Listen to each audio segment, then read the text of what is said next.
유형 15. 듣고 앞의 내용 추론, 세부 내용 파악하기. 대담.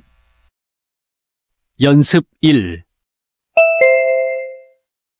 다음은 대담입니다. 잘 듣고 물음에 답하십시오. 2번 읽겠습니다. 무더위가 계속되면서 열사병으로 숨지는 이런 사건들이 자꾸 생기네요.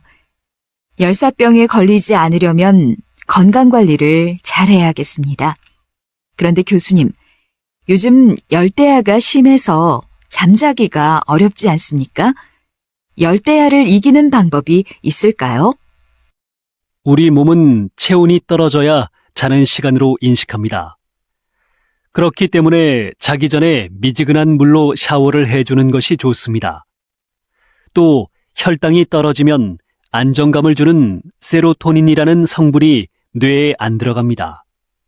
따라서 저녁을 일찍 먹은 사람들은 혈당이 떨어지지 않도록 포도 같은 당이 있는 과일을 조금 먹으면 잠을 잘 잘 수 있습니다.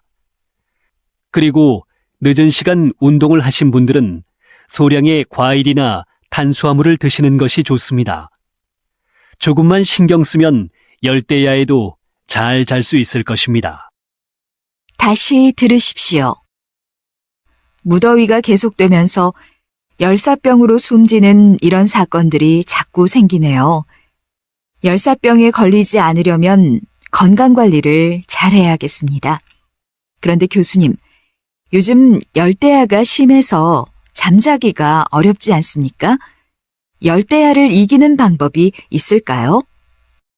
우리 몸은 체온이 떨어져야 자는 시간으로 인식합니다. 그렇기 때문에 자기 전에 미지근한 물로 샤워를 해주는 것이 좋습니다. 또 혈당이 떨어지면 안정감을 주는 세로토닌이라는 성분이 뇌에 안 들어갑니다. 따라서 저녁을 일찍 먹은 사람들은 혈당이 떨어지지 않도록 포도 같은 당이 있는 과일을 조금 먹으면 잠을 잘 잘 수 있습니다. 그리고 늦은 시간 운동을 하신 분들은 소량의 과일이나 탄수화물을 드시는 것이 좋습니다. 조금만 신경 쓰면 열대야에도 잘 잘 수 있을 것입니다. 39번.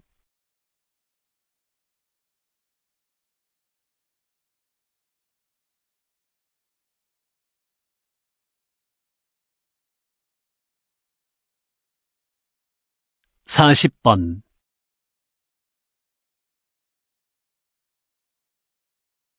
연습 2. 다음은 대담입니다. 잘 듣고 물음에 답하십시오. 2번 읽겠습니다. 그렇게 많은 동물들이 화장품 안전성 검사를 위해 죽는다니 참 충격적인데요. 화장품 제조를 위한 동물 실험은 피할 수 없는 건가요? 사람의 몸에 직접 바르는 화장품이 인체에 무해한지 검증하는 일은 꼭 필요합니다. 하지만 이제는 동물 실험을 하지 않고도 정확히 안전성을 검증할 수 있는 대체 실험 방법이 많이 개발되고 있습니다. 예전에는 화장품 원료가 피부를 자극하는 정도를 보기 위해서 털을 제거한 토끼 피부에 약품을 바르는 방법이 쓰였지만 이제는 사람의 피부 세포를 사용하여 안전성을 검증합니다. 이런 대체 실험 방법은 동물 실험보다 더 정확하고 비용도 적게 듭니다. 게다가 이미 수만 가지 원료의 안전성이 검증되었습니다. 이런 안전성이 검증된 원료만으로도 충분히 좋은 제품을 개발할 수 있다고 봅니다. 다시 들으십시오. 그렇게 많은 동물들이 화장품 안전성 검사를 위해 죽는다니 참 충격적인데요. 화장품 제조를 위한 동물 실험은 피할 수 없는 건가요? 사람의 몸에 직접 바르는 화장품이 인체에 무해한지 검증하는 일은 꼭 필요합니다. 하지만 이제는 동물 실험을 하지 않고도 정확히 안전성을 검증할 수 있는 대체 실험 방법이 많이 개발되고 있습니다. 예전에는 화장품 원료가 피부를 자극하는 정도를 보기 위해서 털을 제거한 토끼 피부에 약품을 바르는 방법이 쓰였지만, 이제는 사람의 피부 세포를 사용하여 안전성을 검증합니다. 이런 대체 실험 방법은 동물 실험보다 더 정확하고 비용도 적게 듭니다. 게다가 이미 수만 가지 원료의 안전성이 검증되었습니다. 이런 안전성이 검증된 원료만으로도 충분히 좋은 제품을 개발할 수 있다고 봅니다. 39번.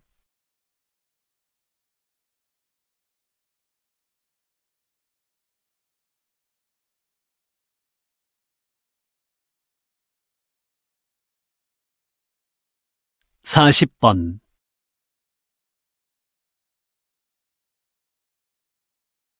연습 3. 다음은 대담입니다. 잘 듣고 물음에 답하십시오. 2번 읽겠습니다. 우리가 즐겨 마시는 커피가 대부분 개발도상국 어린아이들의 손에서 생산되지만 이 아이들에게 돌아가는 수익이 전체 커피 시장 이윤의 0.5%밖에 안 된다는 사실에 좀 놀랐습니다. 그럼 이런 아이들에게 도움을 줄 수 있는 방법은 없을까요?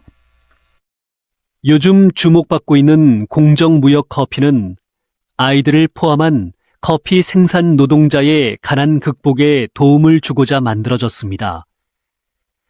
공정무역 커피는 개발도상국에서 생산된 커피를 공정한 가격에 거래하는 커피를 말합니다.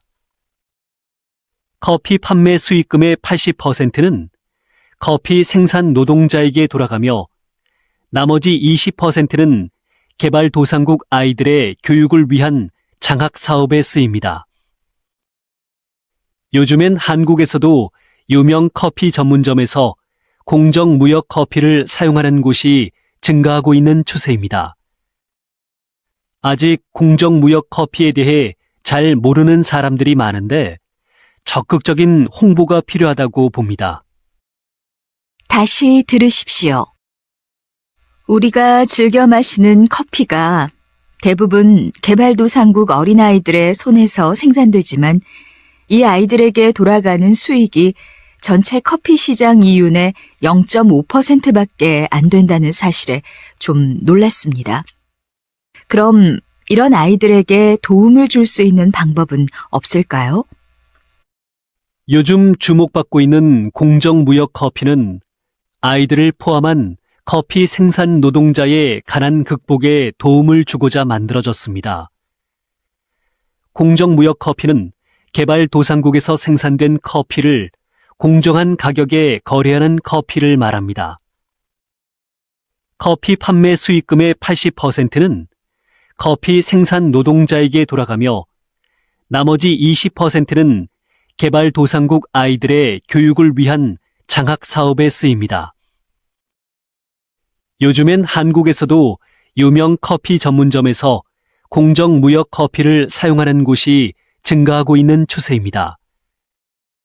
아직 공정무역 커피에 대해 잘 모르는 사람들이 많은데 적극적인 홍보가 필요하다고 봅니다. 39번.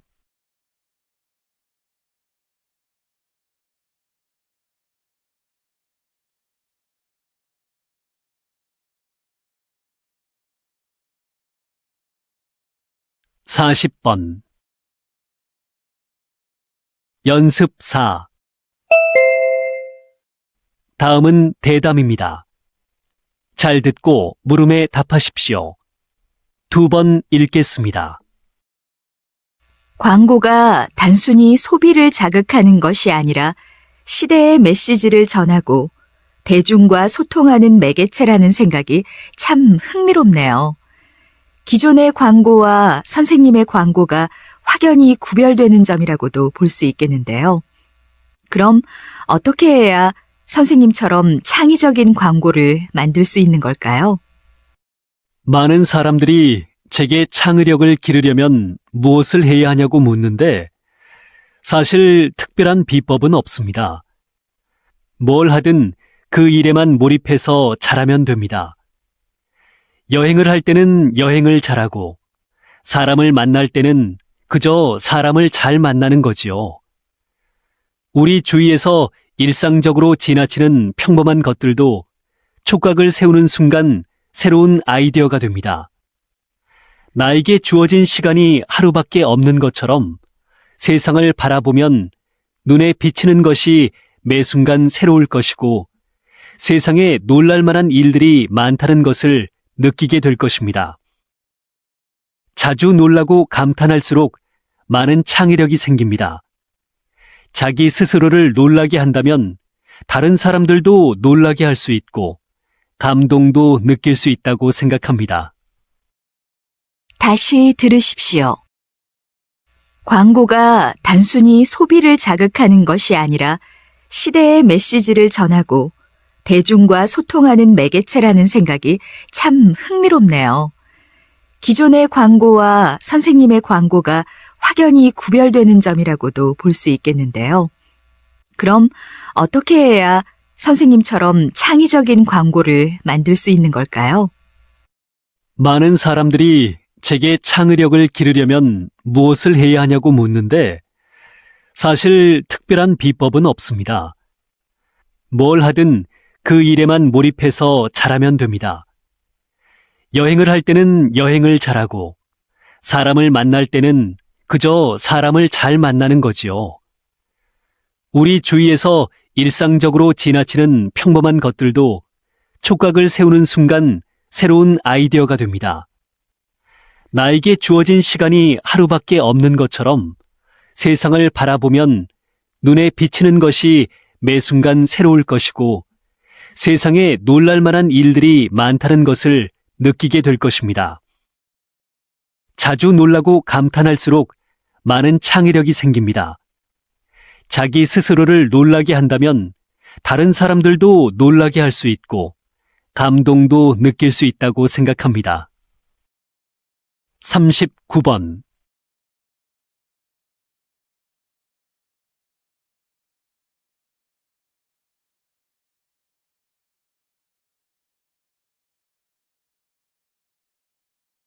(40번) 연습 5. 다음은 대담입니다. 잘 듣고 물음에 답하십시오. 2번 읽겠습니다. 이런 운동이 한국에서뿐만 아니라 해외에서도 한류의 일부로 인정받고 있다니 정말 대단한데요. 오랜 세월 우리나라 영어 교육의 대명사로 불리시다가 어떻게 갑자기 좋은 댓글 달기 운동에 힘을 쏟게 되신 건가요? 사실 저는 지난 30년 동안 영어 교육을 위해 한 방향만 보고 열심히 달려왔습니다.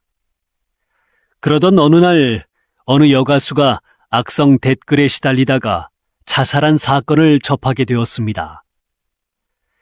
당시 대학교에서 강의를 하고 있었는데 학생 570명에게 각각 연예인 10명의 홈페이지나 블로그를 찾아가서 좋은 댓글을 달게 하는 과제를 냈습니다. 단순히 좋아요, 힘내요가 아니라 악성 댓글의 잘못된 점을 지적하고 상처받은 사람들에게 힘이 될 수 있는 댓글을 달도록 했습니다. 그랬더니 학생들이 악성 댓글의 폐해와 좋은 댓글의 중요성을 자연스럽게 깨닫게 되더군요. 그때부터 본격적으로 좋은 댓글 달기 운동을 시작하게 되었습니다. 다시 들으십시오. 이런 운동이 한국에서뿐만 아니라 해외에서도 한류의 일부로 인정받고 있다니 정말 대단한데요.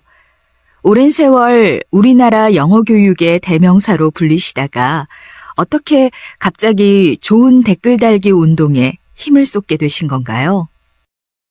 사실 저는 지난 30년 동안 영어 교육을 위해 한 방향만 보고 열심히 달려왔습니다.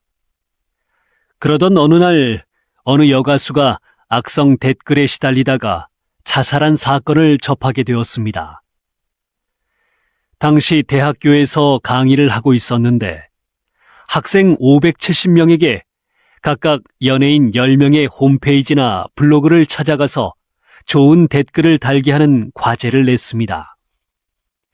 단순히 좋아요, 힘내요가 아니라 악성 댓글의 잘못된 점을 지적하고 상처받은 사람들에게 힘이 될 수 있는 댓글을 달도록 했습니다. 그랬더니 학생들이 악성 댓글의 폐해와 좋은 댓글의 중요성을 자연스럽게 깨닫게 되더군요. 그때부터 본격적으로 좋은 댓글 달기 운동을 시작하게 되었습니다. 39번.